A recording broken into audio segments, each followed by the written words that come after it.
Welcome back to another episode of the Embodied Writing Warrior podcast. Once again, we're going deep.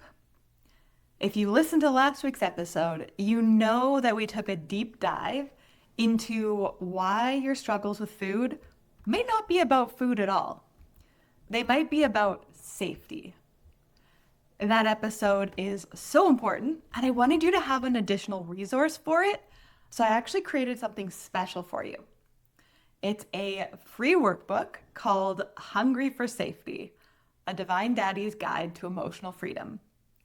You can find it at embodiedwritingwarrior.com/gift or hit the link in the description. It has assessments, many love notes from Rex and Haven, and journal prompts. I truly hope that it will help you create even more clarity around some of your challenges with food. But today's episode is not about safety. It's about why food is not love and why the algorithm is not your daddy. Because when you look closely, the algorithm functions a lot like an emotionally unavailable attachment figure.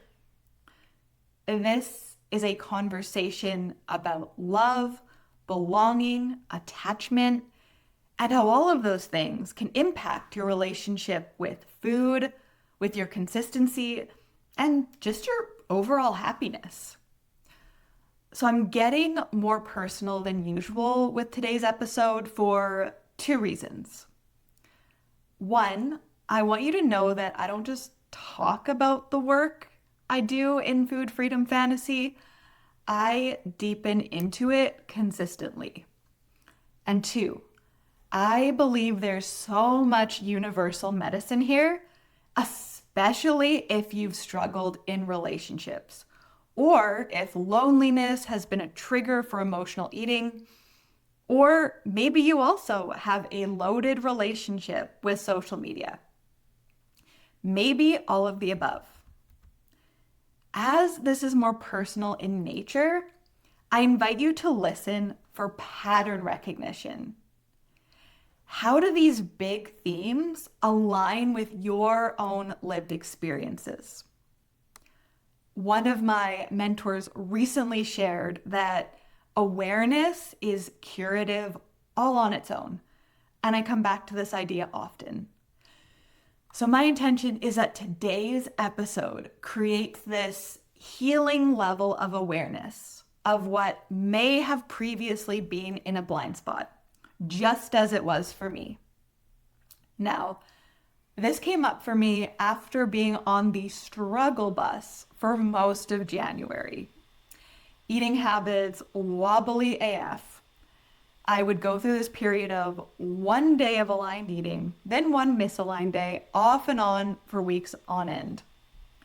I was unhappy and tired, and once again wondering, do I even want a business?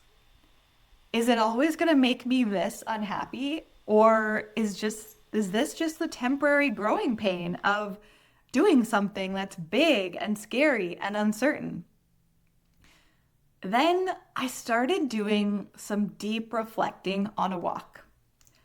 And I realized that much of this unhappiness and consistency began as soon as I began to hyper focus on social media. Now, this is not a coincidence. I'll be honest with you. I do not like social media at all. I almost always feel worse after I use it, whether that's as a creator or as a consumer. But I'm stubborn to a fault, and I wanted so badly to prove to myself I was serious about this business thing after I gave up on it in 2022. So I decided I'm going to master social media, and the thing I hate the most. I'm going to get good at it. I'm going to get consistent and finally grow my audience. But here's the thing. I have had periods of consistency on social media. 100-day challenges, posting 2 reels a day for weeks on end, whether I wanted to or not. I've tried different formats, and I've tried doing the mindset work around it. The results? Over 250 reels later on Instagram and somewhere around 250 followers. At this point, I finally realized this is not a fear of visibility. This is not inconsistency.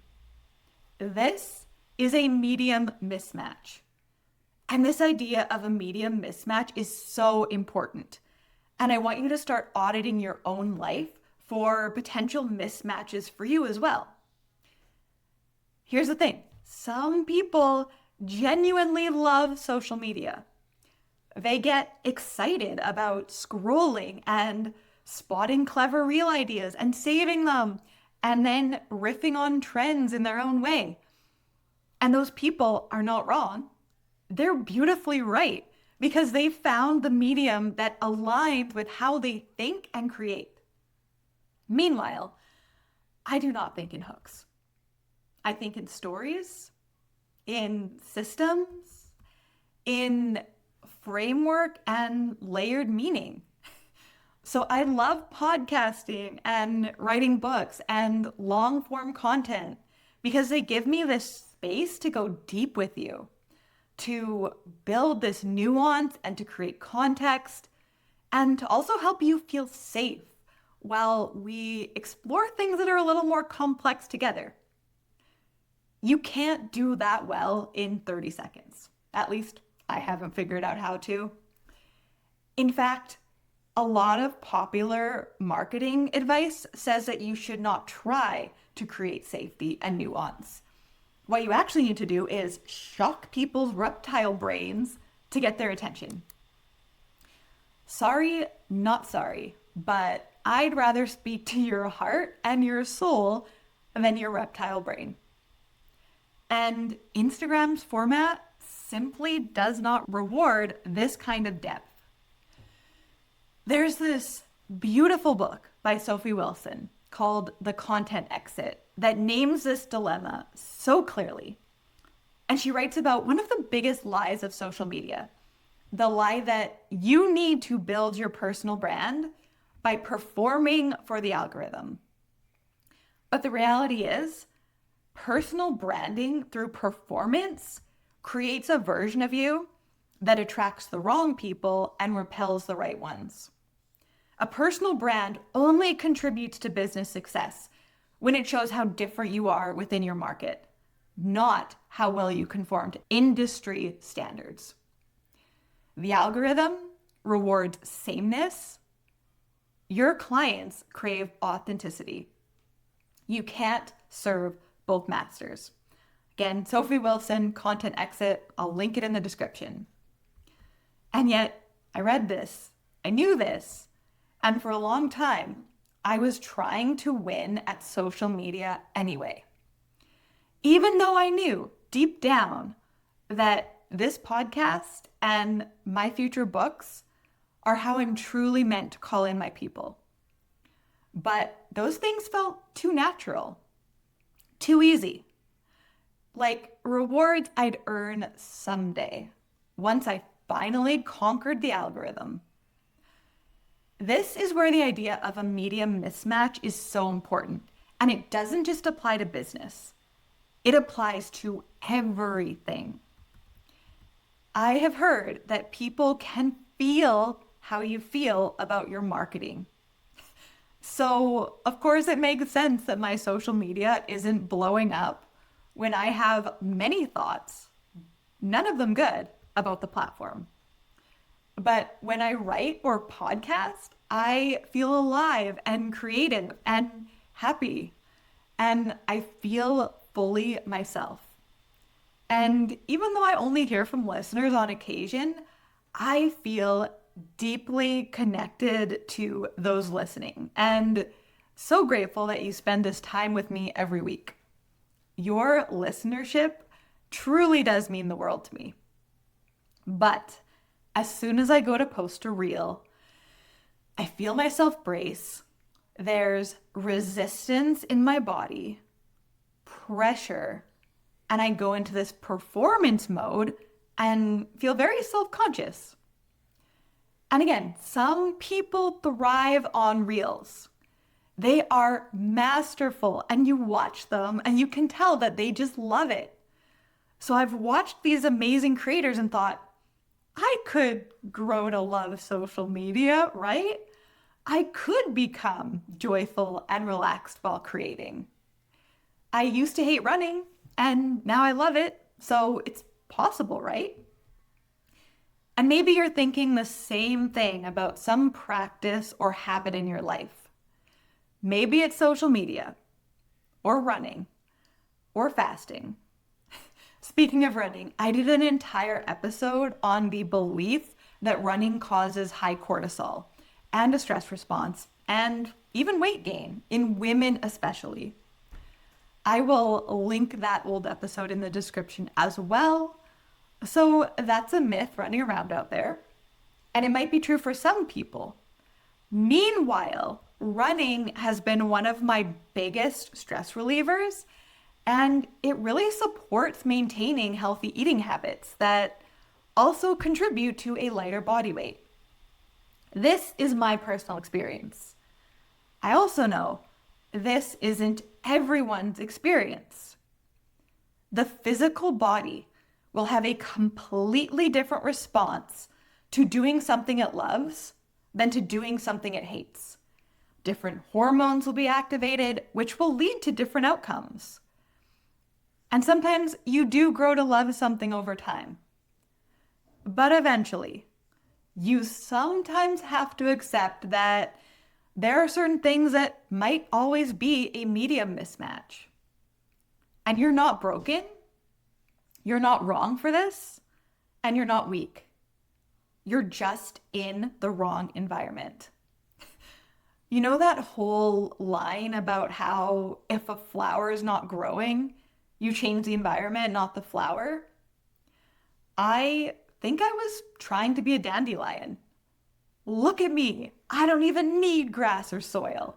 I'll grow out of the damn sidewalk if I feel like it. Meanwhile, maybe I'm actually an orchid. And maybe you are too. And you are worthy of cultivating your environment accordingly. Giving you all the links today, I'm going to link this really beautiful Substack post that is so worth a read. And it talks about this idea of survival of the fittest. We think it came from Darwin.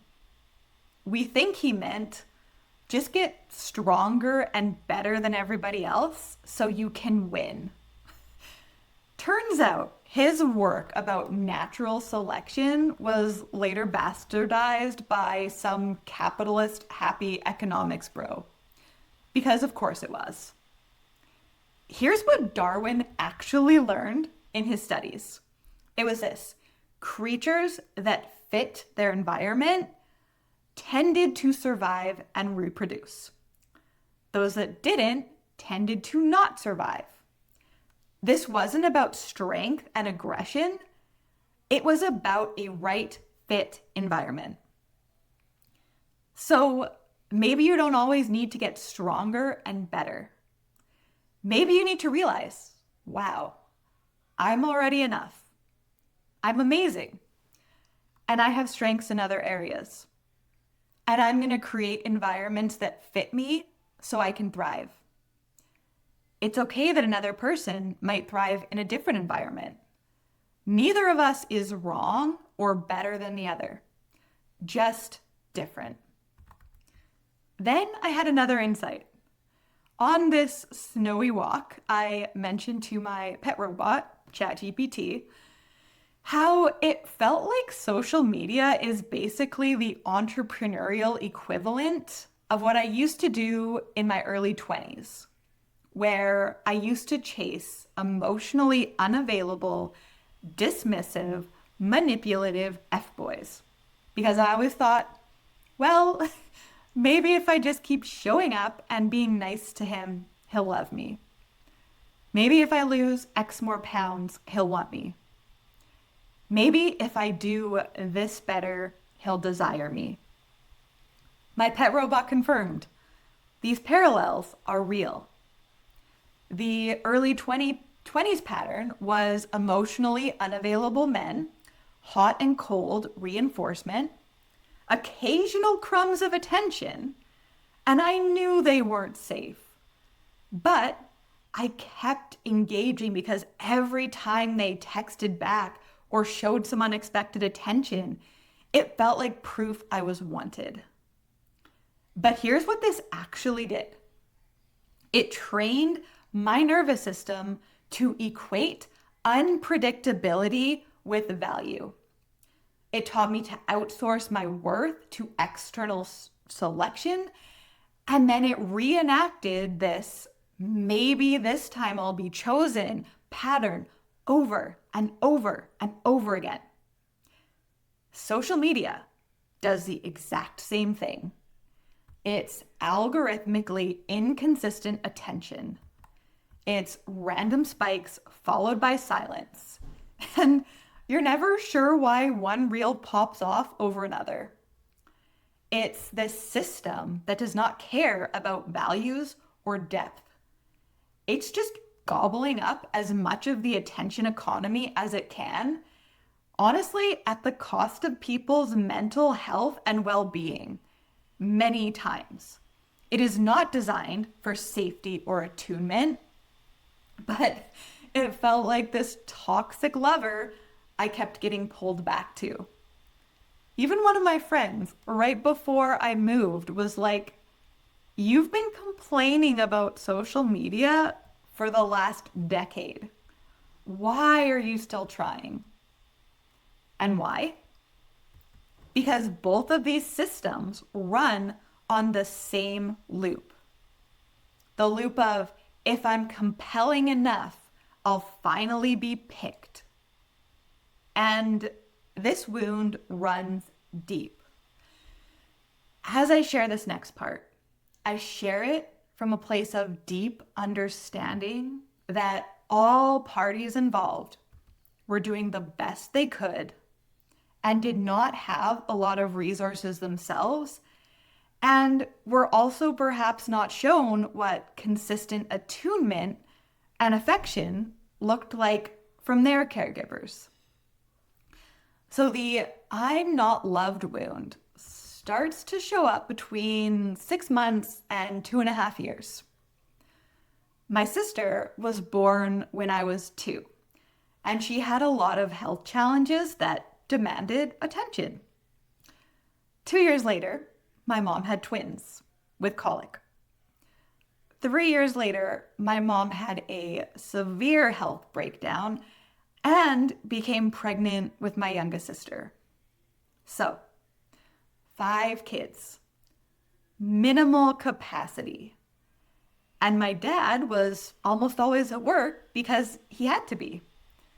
Being a sole earner in a family of 7 demanded this. And this is not meant to blame. This is meant to provide context for how this wound can be created. So from the age of 2 and onwards, I lived in a situation where attention and support were inconsistent and unreliable. Not because I wasn't loved, but because the adults could not be reliably present.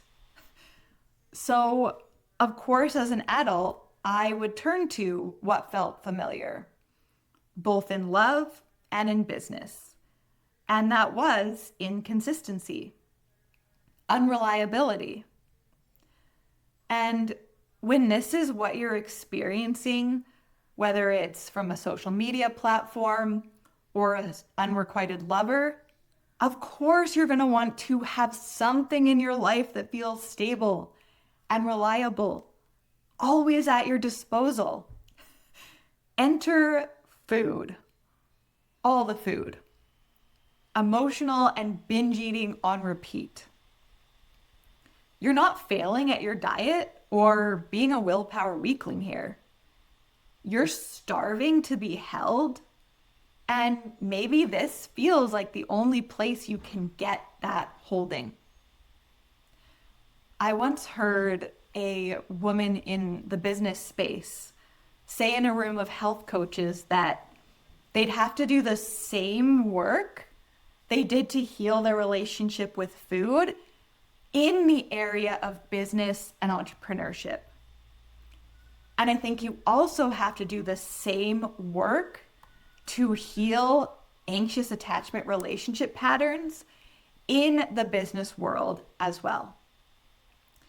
So this is the work I'm doing in my current season. And you still might wonder, what does any of this have to do with emotional eating, food freedom, consistency? I have realized that my eating habits and the subsequent effect they've had on my body's size and shape had everything to do with returning to outsourcing my own worth and my own sense of self to cold, indifferent systems, which could never give me that sense of worth. Once, it was the F-boys. Then it became the algorithm. The beautiful thing here is, I also remember how easy it is to return to healthy eating habits and shapeshift my body quickly once I end those toxic relationship entanglements. So I used to joke that I went from the FYD diet to the FYG diet to the FYT diet. Now, I've changed the initials to protect the guilty. And those diets were so effective. And yes, maybe there was some little S spite involved. But the weight didn't drop from forcing or extreme dieting or spite alone. It dropped from choosing myself, from alignment. So yeah, when people say that all pursuits of weight loss are anti-feminist, it truly drives me bonkers. So let's talk about what's happened since I've realized I was outsourcing my worth to the algorithm. I put stronger boundaries in place around social media, when I use it, how often I use it, and how much attention I give to any statistics. Since then, I have gone 7 days without a single binge ever since I had this epiphany. I am back to being consistent and energized, and I'm enjoying my days again. I feel alive and creative and inspired. And I realized, whoa, I don't hate having a business. I actually love doing most of the things involved in having a business. Coaching, creating content I love, doing all of these things. What I hate is shaping my work to meet the demands of a system I don't like. Now, awareness of these patterns is so healing in itself. And there's also an embodiment component. Let's talk about what this looks like for me in my own life. When I was healing from my unhealthy patterns in romantic relationships, admittedly, I got a little drastic. I swore off men for 8 years. Only dated women, which was also fine because I'm deeply attracted to people based on who they are, not what their gender is. So I honestly thought I was done with men forever. Then the universe surprised me with the most incredible, safe, devoted man I've ever known. But calling him in did require stepping back and getting clear on my standards and deciding what kind of relationships I was no longer available for. And this did cause me to have a lot more discernment about the type of male presence I allowed into my life going forwards. So let's use this analogy. Say you're at a workplace with a bunch of male coworkers, and most of them are delightful. But maybe there's like one F-boy. He's a bully, he's mean. We've all experienced something like this, right? So, is the play to just refuse to work at this workplace that is an otherwise pretty great place to be? Probably not. You would be civil with this F-boy, professional, polite, but you wouldn't invite him out for drinks and you wouldn't share your most intimate life stories with him. And you would absolutely not outsource your sense of self-worth to him and try to make him like you. Somebody like that not liking you is kind of a compliment, to be honest. So, is the play to abandon social media altogether? No. But here's what this looks like in practice for me. 1, no more social media in the morning at all. My mornings are for creative work that goes deep. So podcasting, work on food freedom fantasy, book writing. So I used to try to go on social media first to get it over with. And then I wondered why I was tired and moody by 9 a.m. Turns out, maybe eating the frog in the morning isn't always the vibe. Not unless you want to go the rest of your day with frog breath and a tummy ache. So this is also being very clear about the function social media currently plays in my life. So those functions are, number 1, desensitization to visibility and judgment. And given my ongoing struggles with those things, this is valuable. And just because this serves a purpose in my life doesn't mean my life should revolve around it. Truly, I want social media to become like brushing my teeth. It happens, I do it, I have a process, and then I move on with my day. Here's the thing, brushing your teeth is so useful. And that doesn't mean you need to make a damn career out of it. So my boundaries around social media have become much stronger. Now I'm letting it act as a hallway instead of a room. So I plan some talking head reels, and these are going to link back to my podcast or my current offerings. I post in my stories. I spend a few minutes giving some love to the online creators when they pop up in my feed. And then I move on. It's the equivalent of having a professional, courteous relationship with the hypothetical workplace F-boy without letting him into your bedroom or your heart. This frees up my energy, my creativity, and my life force for mediums that love me right back. And I've noticed my younger parts coming to the surface a lot lately. And it's funny because adult Kayla, when she's taking great care of herself, knows she's meant to help a lot of people and that her frameworks and ideas are going to revolutionize healing for the right audience. But 6-year-old Kayla still shows up wanting confirmation that she's picked and loved and chosen. And I thought I had to keep fixing her. That old idea of survival of the fittest. But now I'm realizing my inner child doesn't need fixed. She needs to stop being forced to perform and prioritize containers that poke very specific old wounds repeatedly. She's an orchid, so she needs the right environment.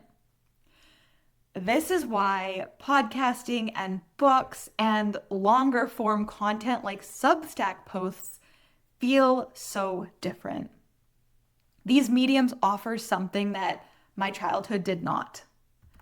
They offer continuity, stable connection, being able to create meaning without performance, and allowing me to create impact without it affecting how I feel about myself. And I know that these episodes help people more than any 60-second reel I could make ever will. This conversation will continue on next week's solo episode. For now, your embodied activation is to audit your mediums. All of them. Your business strategies, health practices, relationships. Ask yourself, are these the right fit environments for me? Or am I hoping I'll one day get strong enough to not hate this? And please understand, I am not suggesting you don't push your comfort zone. I think growth is so important. And many times you can grow to love something. I used to hate both yoga and running, but now I enjoy one and adore the other. But if you've been consistently implementing something for months or years on end, and you still hate it, and it still leaves you feeling anxious, unhappy, or unfulfilled, and it's also not getting you whatever sustained results you desire anyways, you can change your environment. You can change the medium, and you're not weak for doing so. You're actually sovereign. Like Stephen Bartlett says in his book, Happy Sexy Millionaire, quitting is for winners, and quitting is a skill. Or at the very least, renegotiating your boundaries so something serves you better is a skill. And a bonus embodied activation you might want to consider is seeing if you want to try creating stronger boundaries around social media, whether you're a creator, consumer, or both, and just see how you feel. So I'm about a week into making these shifts, and oh my goodness, it's been night and day. And finally, if you are listening in real time before February 6th, this is my last call for my Emotional Eating to Emotional Freedom workshop. The link will be in the episode description. And if you've listened to these last few episodes and you're like, oh my God, Kayla, I do not want to dig up my deepest childhood wounds on a live Zoom call and dance in public, let me reassure you of two things. One, we are not digging into anything you don't feel safe digging into. I actually recommend starting to practice these skills on the micro annoyances and the little challenges versus the big things. I would not be digging into my 6-year-old baggage if I had not put in thousands of reps with the little stuff first. And number two, you do not have to be a good dancer or even have your camera on if that's not comfortable for you. This is truly about getting into your body with some simple movements and then some freestyle, followed by a short meditation. Nothing crazy, no pressure. And if you really don't feel safe attending live, a replay will be available if you sign up. My intention is always for safety to be part of the treatment in everything I teach. So I hope this episode made you feel a little less alone, and I'm wishing you an amazing rest of your week. Take care.